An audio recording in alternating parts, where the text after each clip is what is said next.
Hello dear students, welcome to all of you again on our online educational platform सफलता digital. तो प्यारे बच्चों, हम मैटर के बारे में पढ़ रहे थे, मैटर का क्लासिफिकेशन के बारे में हम पढ़ रहे थे। इसमें लास्ट टॉपिक हमारा था मिक्सचर, मिश्रण। मिश्रण आर ऑफ टू टाइप्स, मिश्रण दो प्रकार के होते हैं, हेट्रोजेनस मिक्सचर विषमांगी मिश्रण और समांगी मिश्रण। ठीक है, विषमांगी मिश्रण में अवयवी कणों का जो उसमें डिस्ट्रीब्यूशन होता है वो डिस्ट्रीब्यूशन असमान, वितरण असमान होता है, अवयवी कणों का वितरण असमान।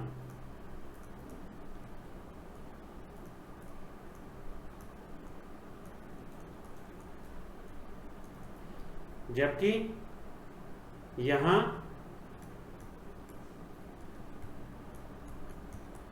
अवयवी कणों का वितरण समान होता है।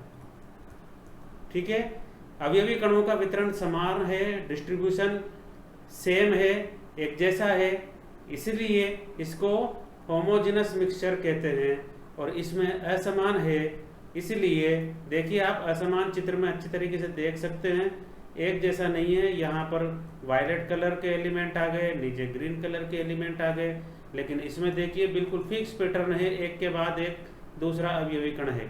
तो इसी को ही हेट्रोजेनस मिक्सचर और होमोजेनस मिक्सचर कहते हैं। अब हम इसके बाद पढ़ेंगे प्रॉपर्टीज ऑफ मैटर। ठीक है, पदार्थ के गुण या विशेषताएं।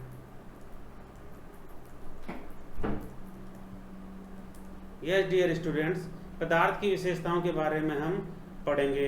तो देखिए कौन कौन सी विशेषताएं हैं। Every substance has a unique और कैरेक्टरिस्टिक प्रॉपर्टीज। हर पदार्थ अपनी एक विशेष अभिलाक्षणिक गुण रखता है। प्रत्येक पदार्थ का अपना अभिलाक्षणिक गुण होता है। These properties can be classified into two categories. दो भागों में इसको बांटा गया है, दो प्रकार से इन विशेषताओं को बांटा गया है। हिंदी मीडियम के स्टूडेंट साथ के साथ लिखते चलेंगे। ये देखिए, प्रत्येक पदार्थ अपनी अपना एक विशेष गुण रखता है,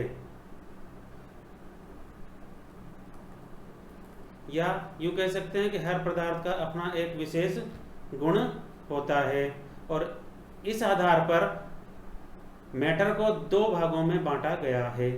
ठीक है, properties can be classified into two categories. इस आधार पर जो ये प्रॉपर्टियां हैं इन्हें कितने भागों में बांटा गया है? दो भागों में बांटा गया है। फिजिकल प्रॉपर्टी यानी कि भौतिक गुण, केमिकल प्रॉपर्टीज फर्स्ट टाइप ये है, फिजिकल है, और सेकंड टाइप केमिकल यानी कि रासायनिक गुण। ठीक है, प्रॉपर्टी कितने प्रकार की मैटर की?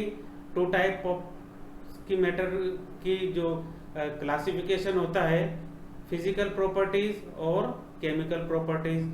फिजिकल प्रॉपर्टीज के बारे में हम पढ़ेंगे पहले।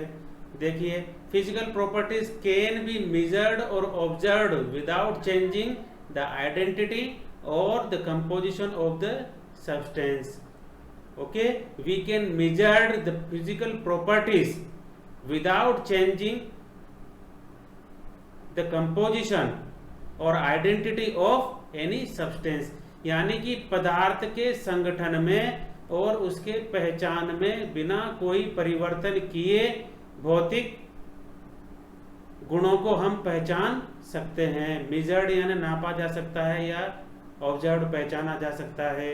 देखिए, हिंदी मीडियम के स्टूडेंट्स लिखेंगे साथ के साथ।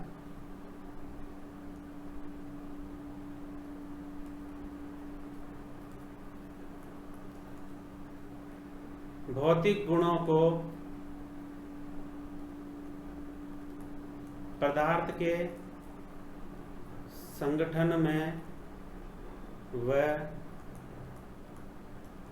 पहचान में बिना कोई परिवर्तन किए मापा या पहचाना जा सकता है।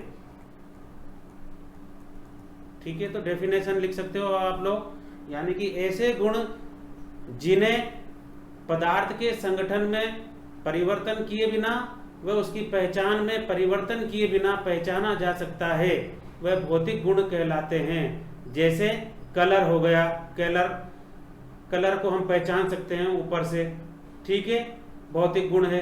कलर पहले ग्रीन था, बाद में पिंक हो गया, रेड हो गया, तो इसको पहचान सकते हैं। खुशबू को पहचान सकते हैं, ऑडियोर, स्मेल जिसे कहते हैं, ठीक है, उसकी ऑडियोर चेंज हो गई, स्मेल चेंज हो गई, उसका मेल्टिंग पॉइंट चेंज हो गया, ठीक है, उसका बॉइलिंग पॉइंट चेंज हो गया। ये भौतिक प्रॉपर्टीज है, भौतिक गुण है, जिनमें बिना परिवर्तन के हम फिजिकल प्रॉपर्टीज को पहचान सकते हैं। उसकी जो विशेषता है उसको नापा जा सकता है या पहचाना जा सकता है। ठीक है, अगला पॉइंट है, measurement of physical properties does not require occurrence of chemical change, यानी कि इसमें केमिकल चेंज होना जरूरी नहीं है। फिजिकल प्रॉपर्टीज को पहचाना जा सकता है बिना कोई रासायनिक परिवर्तन हुए। ठीक है, chemical changes are not required to identify physical properties of any matter, of any substance. Okay, रासायनिक परिवर्तन जरूरी नहीं है भौतिक गुणों को पहचानने के लिए या मापने के लिए। बात समझ में आ रही होगी आपके। ठीक है, अगला चीज पढ़ेंगे हम एग्जाम्पल्स के बारे में। ऐसी कौन कौन सी भौतिक गुण है जिन्हें हम केवल देखकर या ऊपर से पहचान सकते हैं बिना कोई रासायनिक परिवर्तन हुए। कलर को हम कलर में चेंज को पहचान सकते हैं, ऑडियोर में चेंज को पहचान सकते हैं, मेल्टिंग पॉइंट में चेंज को पहचान सकते हैं, बॉइलिंग पॉइंट में चेंज को पहचान सकते हैं, डेंसिटी घनत्व, ठीक है, इनमें इनको हम पहचान सकते हैं बहुत ही इजी। ठीक है, अब हम पढ़ेंगे chemical properties. Chemical properties can be observed और measured by changing composition of the substances. Okay, chemical properties can be measured और observed by changing composition of the substance, यानी कि पदार्थ के संगठन में परिवर्तन के द्वारा रासायनिक गुणों को पहचाना जा सकता है या मापा जा सकता है। कब? जब पदार्थ के संगठन में परिवर्तन होगा तो ही केमिकल प्रॉपर्टीज को हम पहचान सकते हैं और या उसे माप सकते हैं। ठीक है, chemical properties are characteristic reactions of different substances. ठीक है, यानी कि रासायनिक जो गुण है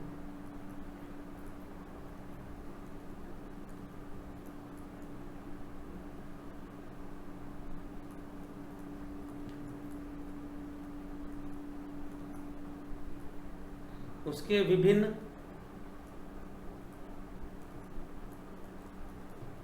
अवयवी कणों के विशेष गुण होते हैं, जिसे हिंदी में विशेष गुण, इसे यहाँ लिखूंगा मैं, आपको दिख नहीं रहा होगा। विशेष गुण यानी कि अभिलाक्षणिक गुण होते हैं। ठीक है, बात समझ में आ रही है। केमिकल प्रॉपर्टीज को कैसे मेजर करेंगे, ऑब्जर्व करेंगे? By changing composition of the substances, पदार्थ के कंपोजिशन में परिवर्तन से केमिकल प्रॉपर्टीज को डिटरमाइन करेंगे, रिकॉग्नाइज करेंगे। Chemical properties are characteristic reactions of different substances, रासायनिक गुण जो होता है उसके विभिन्न अवयवी कणों की विशेष अभिलाक्षणिक गुण होते हैं। एग्जाम्पल्स पढ़ेंगे। कंपोजिशन यानी कि संगठन में परिवर्तन, कंबस्टेबिलिटी, रिएक्टिविटी, अभिक्रियाशीलता। विद एसिड एंड बेसेस, अम्ल और क्षार के साथ अभिक्रियाशीलता। इस तरीके से ये कुछ उदाहरण है जो कि केमिकल प्रॉपर्टीज के उदाहरण हैं। नेक्स्ट पढ़ेंगे मेजरमेंट ऑफ फिजिकल प्रॉपर्टीज। ठीक है, फिजिकल प्रॉपर्टीज को कैसे मेजर करेंगे, कैसे रिकॉग्नाइज करेंगे, कैसे मापेंगे। ओके,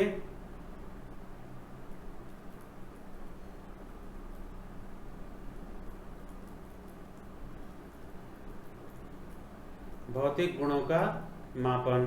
देखिए, quantitative measurement of properties is required for scientific investigation. वैज्ञानिक खोज के लिए, साइंटिफिक इन्वेस्टिगेशन। ठीक है, क्वांटिटेटिव मेजरमेंट मात्रात्मक, जो ये क्वांटिटेटिव का मतलब होता है मात्रात्मक, यानी कि मात्रा उसकी मापना। ठीक है, मात्रात्मक गणना या मापन। ठीक है, ऑफ प्रॉपर्टीज, गुणों का मात्रात्मक मापन रिक्वायर्ड होता है, जरूरी होता है। काय के लिए? साइंटिफिक इन्वेस्टिगेशन के लिए, साइंटिफिक खोजों के लिए, वैज्ञानिक खोजों के लिए जरूरी होता है। वैज्ञानिक खोज। मैनी प्रॉपर्टीज ऑफ मैटर, पदार्थ की कई सारे गुण।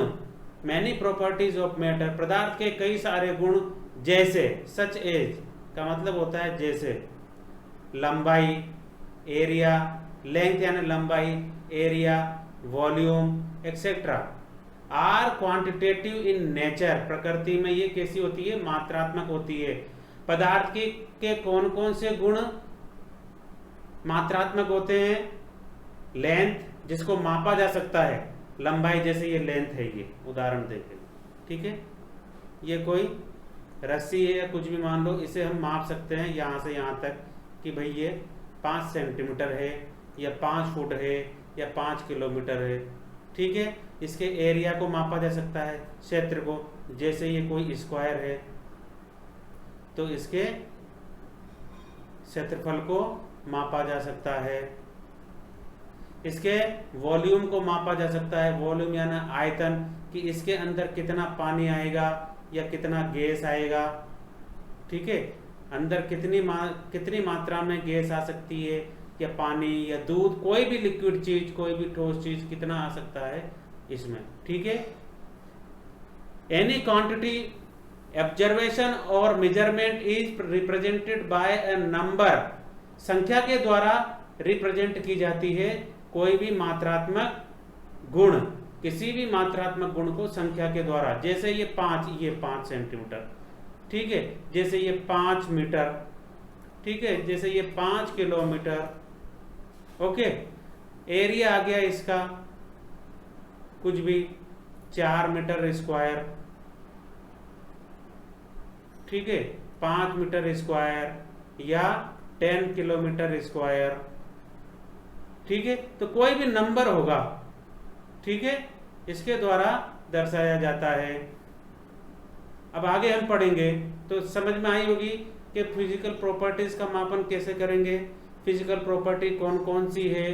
फिजिकल प्रॉपर्टी है लेंथ, एरिया, वॉल्यूम, जिसे और भी कई सारी है, जिसे हम मात्रात्मक प्रॉपर्टी कहते हैं, जिन्हें मापा जा सकता है, फिजिकल प्रॉपर्टी कहते हैं जिनको। Okay, the international system of units, इकाई, यूनिट यानी इकाई, किसी को भी मापना, मापने की अंतरराष्ट्रीय पद्धति, मापन की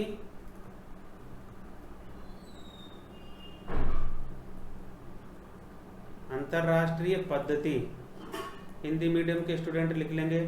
ठीक है, अंतरराष्ट्रीय सिस्टम ऑफ यूनिट जो है, इसे एसआई यूनिट कहते हैं। जो स्टैंडर्ड मेजरमेंट यूनिट होती है, स्टैंडर्ड, ठीक है, मानक मात्रात्मक इकाई, क्या होती है ये?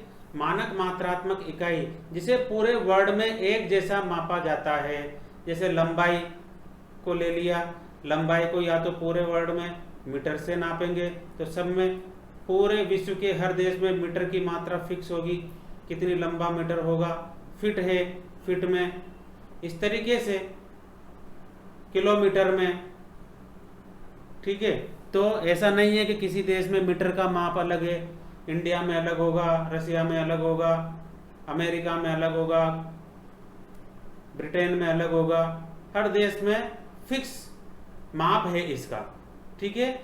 उसे ही एसआई यूनिट कहते हैं। ओके, अब हम आगे पढ़ेंगे।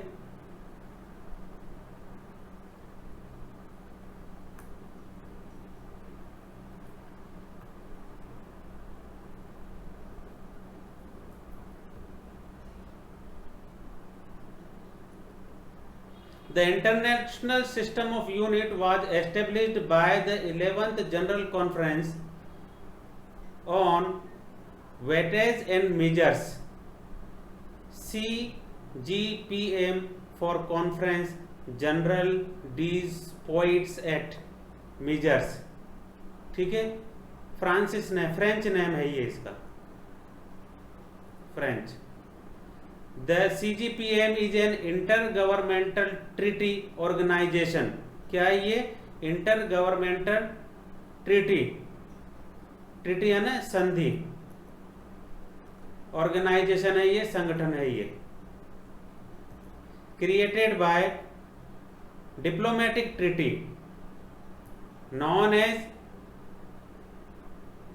मिलिट्री कन्वेंशन, ठीक है। किस नाम से जाना गया? मैट्री कन्वेंशन के नाम से जाना गया, which was signed in Paris in 1875। जो कब साइन किया गया? 1875 में साइन किया गया। कहां पर साइन किया गया? पेरिस में साइन किया गया। ओके, अब हम पढ़ेंगे कुछ इकाइयां एसआई सिस्टम में, उनके सिंबल क्या है, एसआई यूनिट क्या है उसकी, और उसका सिंबल क्या है। ओके, स्टैंडर्ड सिस्टम, ठीक है, एसआई सिस्टम, लेंथ, लंबाई, इसका जो सिंबल होगा वह एल होगा, ठीक है। और इसका जो एसआई यूनिट है, लंबाई को किस में मापा जाता है? एसआई यूनिट के हिसाब से मीटर में मापा जाएगा।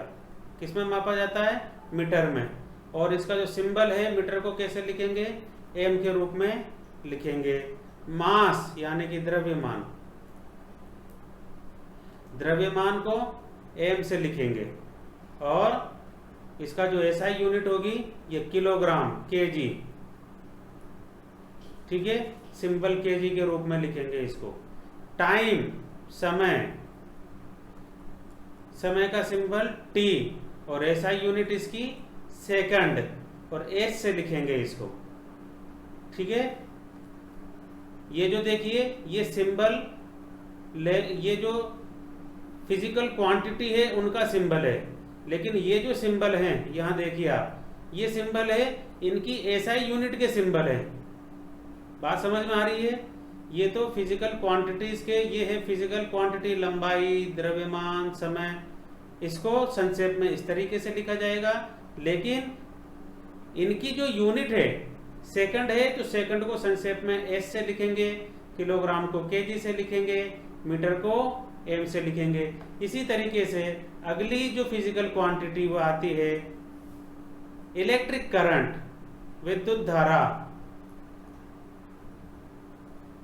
जिसे टी से लिखा जाएगा, और इसका एसआई यूनिट जो है वो केल्विन है, जिसे के से लिखा जाएगा। ओके, थर्मोडायनामिक्स टेम्परेचर, ठीक है, इसे टी से लिखा जाएगा। देखिए ये टी और ये टी अलग है, ये टी तो टाइम, टी फॉर टाइम, और ये टी टेम्परेचर। ओके, इसे कैसे हम करंट की बात कर रहे थे। करंट को, इलेक्ट्रिक करंट का जो यूनिट है वह एम्पायर होगा, ठीक है। इसे ऐसे डिनोट किया जाएगा, ऐसे डिनोट किया जाता है इसको। थर्मोडायनामिक टेम्परेचर यानी कि टेम्परेचर को टी से लिखेंगे, और इसकी जो एसआई यूनिट है वो केल्विन है, और केल्विन को हम कैसे लिखेंगे, अमाउंट ऑफ सब्सटेंस, पदार्थ की मात्रा, ठीक है। पदार्थ की मात्रा को हम एन से लिखेंगे, एन यानी होता है नंबर, ठीक है, जिसका एसआई यूनिट मोल और सिंबल इस एसआई यूनिट का मोल है। लुमिनस इंटेंसिटी,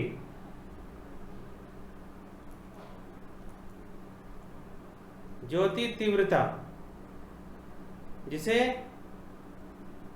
आई न्यू के द्वारा लिखा जाएगा, कैंडेला बोलते हैं इसको, सीडी से डिनोट किया जाएगा। एसआई यूनिट इसकी क्या है, कैंडेला, और जो सिंबल है इसका कैंडेला का वह है CD.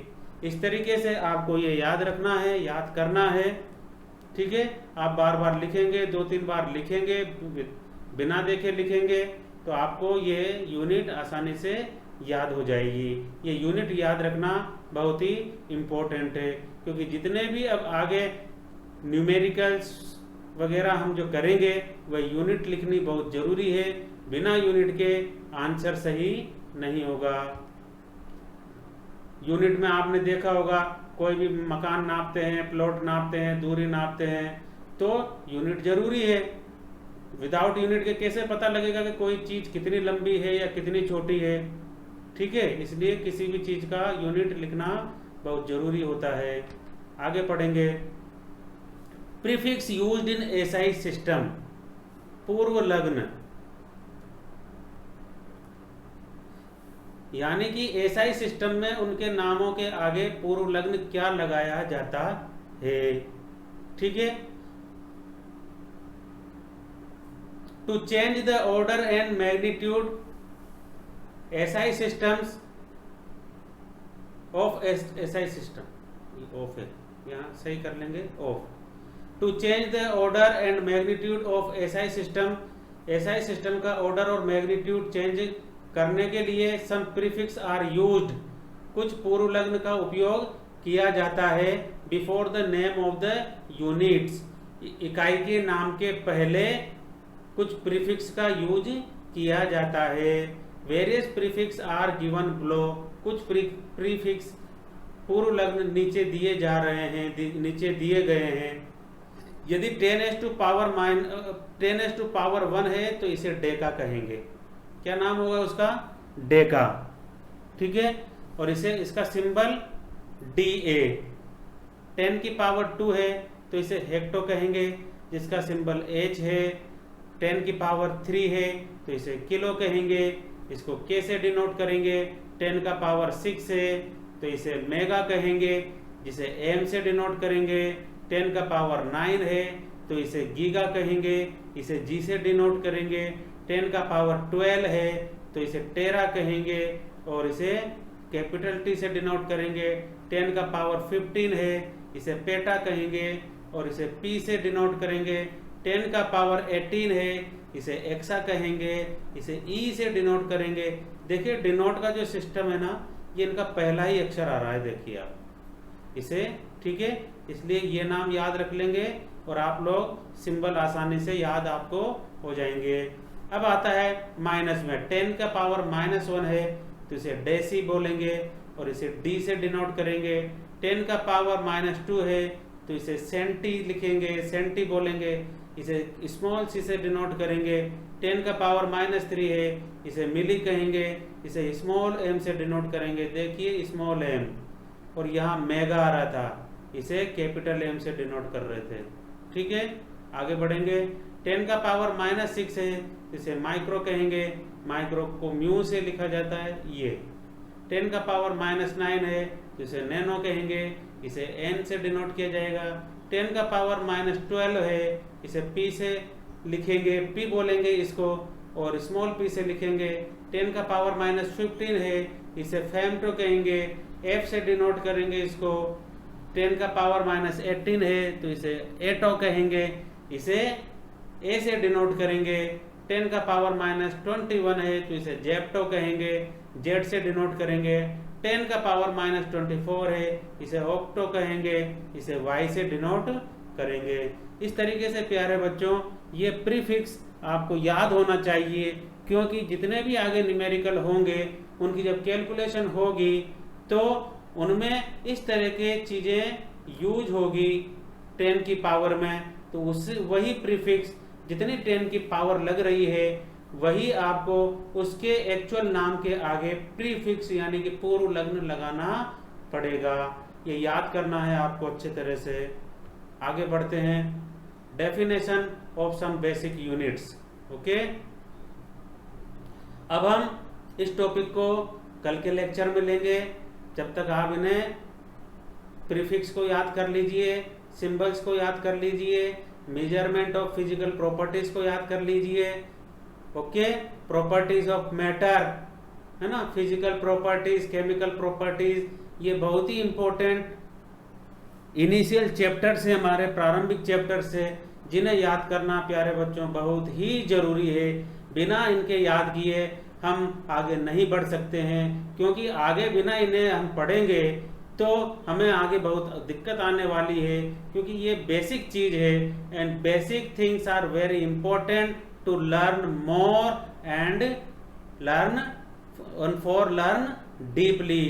Without getting knowledge of these basic things we will not improve, we will not get much more than we desire. Okay, so basic things are very important. बात समझ में आ रही है? बेसिक चीजें बहुत जरूरी है, तभी हम आगे अच्छा पढ़ पाएंगे, अच्छी चीजें आप हमको समझ में आने वाली है।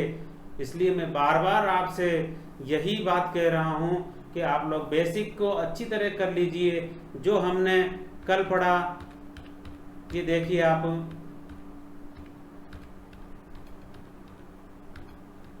क्लासिफिकेशन के बारे में हम पढ़ रहे थे, मैटर, पिछला रिकॉल करेंगे।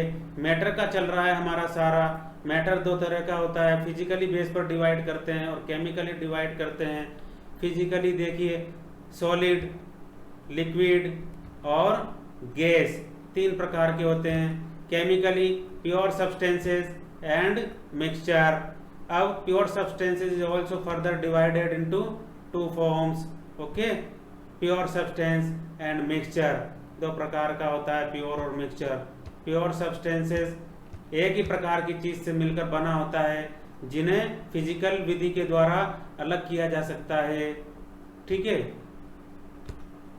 अब प्योर सब्सटेंसेस को भी दो भागों में बांटा गया था, एलिमेंट और कंपाउंड में। एलिमेंट एक ही तरह का होता है, ठीक है, कंपाउंड में वो कंपाउंड फॉर्म में आ जाता है। देखो एलिमेंट में भी ये परमाणु फॉर्म में हो सकता है और अणु फॉर्म में भी हो सकता है, एटॉमिक फॉर्म में हो सकता है और मॉलिक्यूल फॉर्म में हो सकता है। तो इस तरीके से ये बेसिक चीजें है ना, which are very important for us because we are reading chapter basic concept of chemistry, है ना। फर्स्ट चैप्टर ही इसलिए आपको ये दिया गया है, इसमें basic concept of chemistry are very important to go ahead. ठीक है, आगे जाने से पहले, हमें आगे जाने से पहले ये पढ़ना ही होगा, याद करना ही पड़ेगा। Okay student, so now we will meet in our next lecture. और तब तक have a good day. Thank you very much.